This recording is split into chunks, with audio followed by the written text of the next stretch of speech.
Joey Logano, he drives the number 22 Shell Pennzoil Ford for Team Penske. And Joey,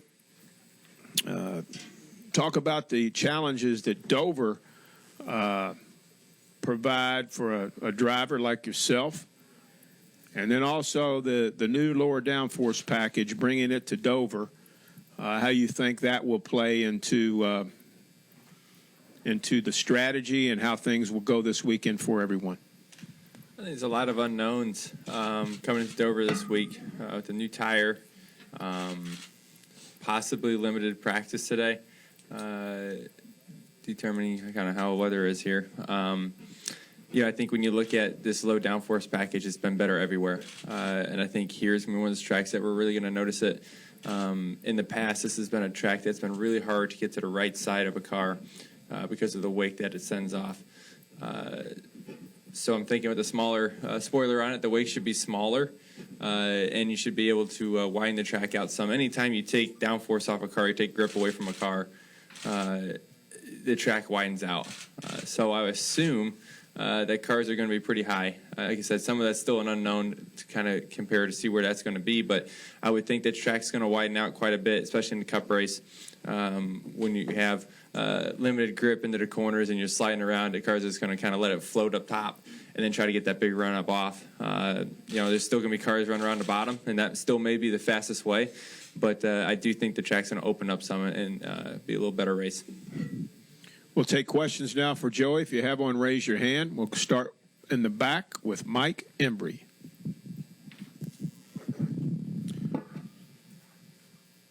Hey, way back there. Mike Embry, USA Today. With the if we can look ahead a little bit, with the changes next week, how do you see the nature of the All-Star race changing? Well, I think it's going to be crazy. The nature's going to be weird. I don't know what changes you're talking about. It seems like everything's changing for that race. So obviously we got race cars, we got formats different. So I'm sure you guys in the media center are going to be plenty busy, plenty to write about, because we don't know what's going to happen.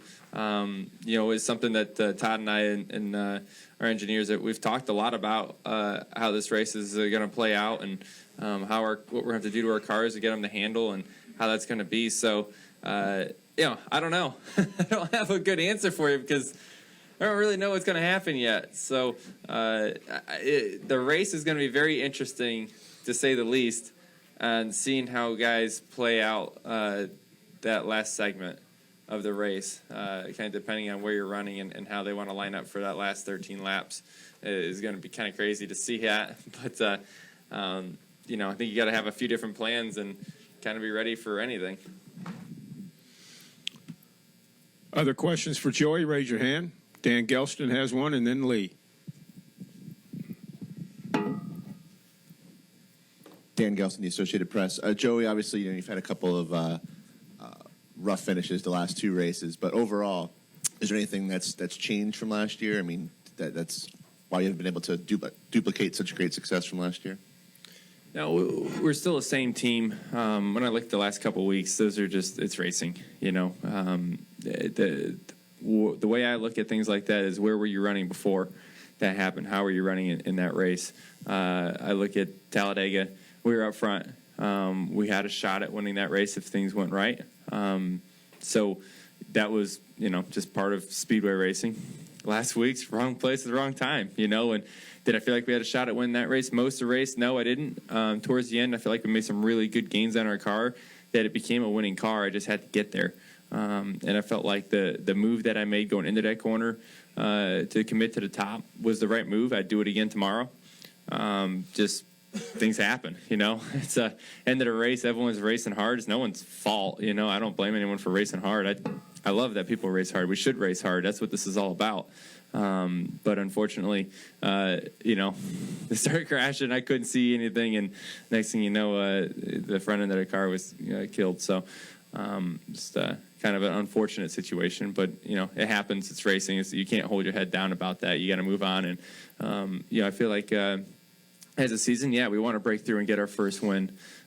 We do have some good racetracks coming up for us. I feel like all these racetracks are good for us at this point, but we really want to break through and get that win.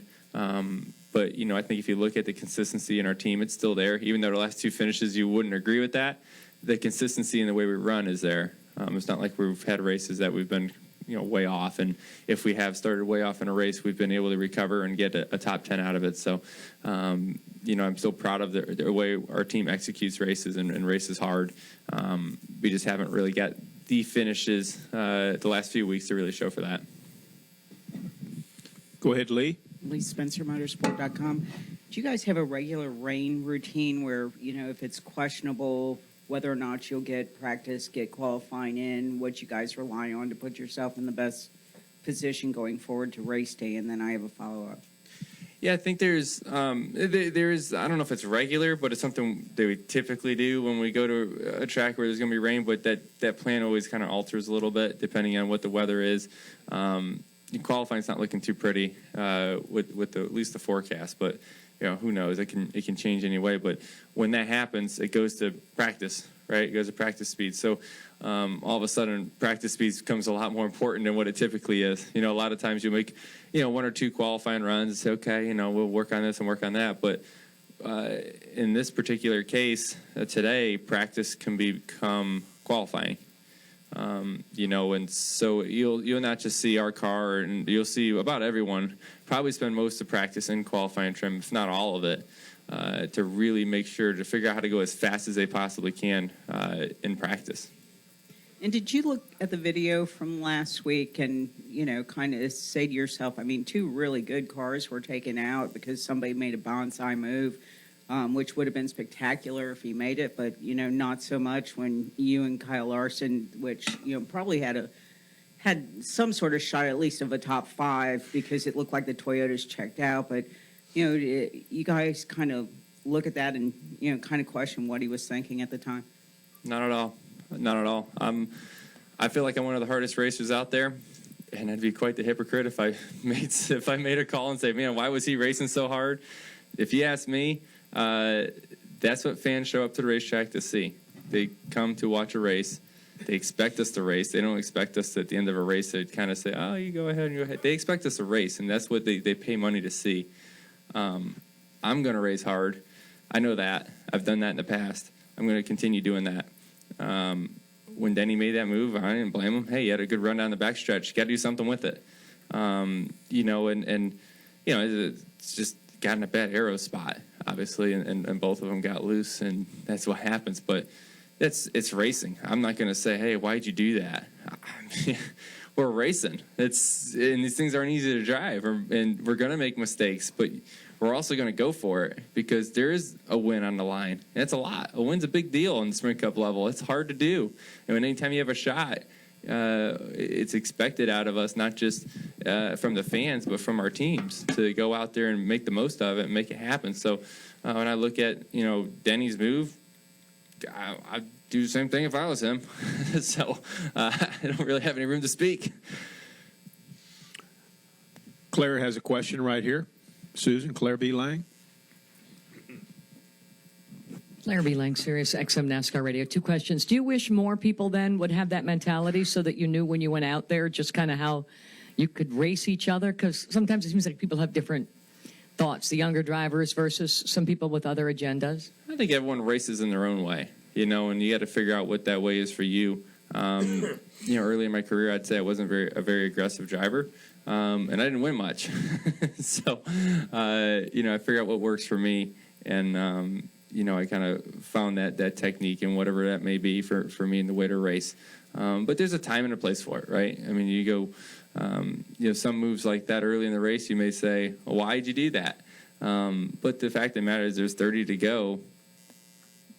You got to race. It's part of it. So, everyone has their own way of doing it. And, different generations of drivers may race differently. I've seen that here recently, but that's just part of it. Everyone finds their own way, and the way they've been brought up in racing, what they've found to be successful to them is going to be different, and it just kind of molds you into the driver that you are.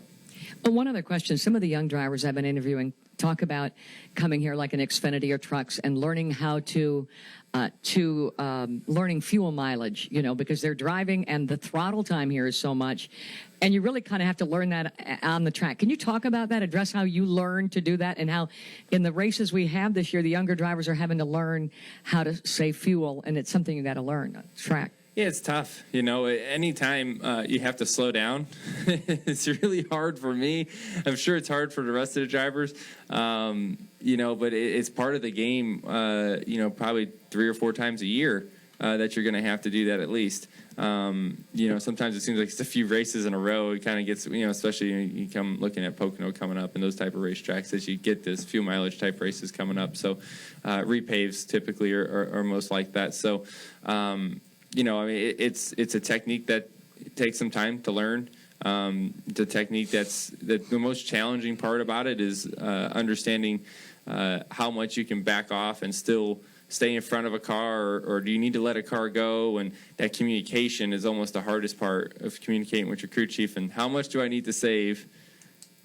Do I need to let this guy go? Do I need to race him? What is our situation? Because that's when you have to be very aware of your surroundings. And even your crew chief does too, because obviously you don't ever know 100% how much fuel's in the car. We don't have fuel gauges, so it's all a calculation from earlier in the race. And the way you change your driving style, what that calculation is going to be. No one really knows that calculation because we don't practice it in practice very often. So it's all an educated guess. We'll go to Pat and then back to Lee. Pat Ticola, NASCAR.com. Is it possible to win at this level without being that aggressive? Like, do you see guys landing in victory lane, victory lane that are a little more calculated or passive? Like, do you see like a Jimmy Johnson or something? Is that his style? Oh, he's won a lot. that guy's done pretty good in this sport, if I've watched lately. But, it depends. Like I said, it depends. Sometimes you don't have to make moves like that to win, right? If your car's fast enough, you're just up front and you don't have to make spectacular moves.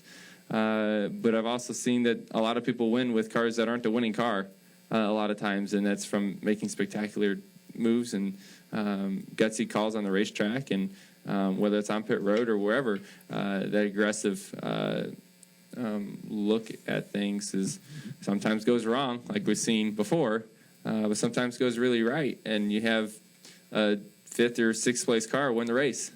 So I think it's entertaining. Is there more than one way to win a race? Of course there is, and that's why you have to change your approach to each track and each race and scenario depending on what you have that day. Go final question right here with Lee. Thank you. To kind of follow up on that incident and talking about the aero a little bit, I know you guys are really working on these cars despite the low downforce. You guys have gotten some of that downforce back, and however it is, the engineering wizards do that, right?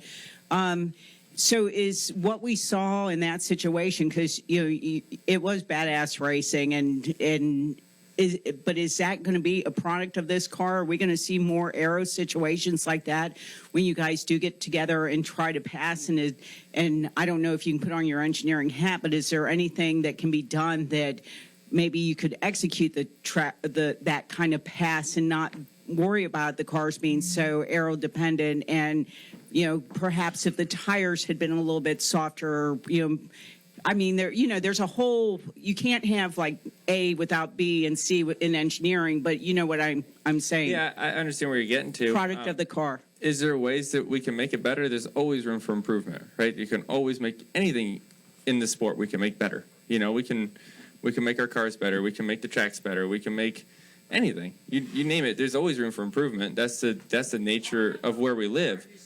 But is that aero kind of... is the aero part of it is we're going 200 miles an hour. No matter what we do, there's always going to be we're going to rely on air to a certain extent.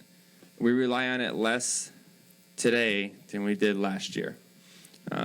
So we're able to make moves and be closer to cars than we were last year. So it's an obvious and definite step to be better in that department as far as having close racing. But if you look at it, I mean, if you compare it to Martinsville, right? Martinsville is one of the slowest racetracks we go to. Cars can get right next to each other, bump and bang, and you don't really see them just get out of control and crash because we're not relying on air so much because we're going slower. When you go to Kansas, it's one of the fastest racetracks we go to, especially mid-corner speeds, that we're relying on air that much because we're going so fast through the corners that when you lose that air, the cars become out of control. But with that being said, we've made a step to the good on that with the rules package that we have today. So definitely we know we're going in the right direction. Do we all want more? Yeah, of course we want more. We want to be able to run side by side and all that.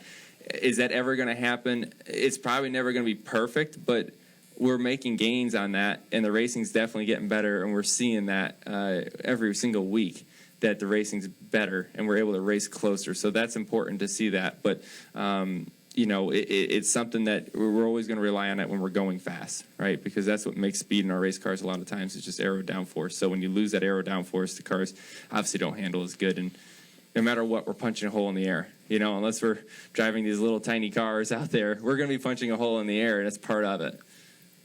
Joey, thank you so much, and good luck this weekend at Dover. Appreciate it. Thanks, guys.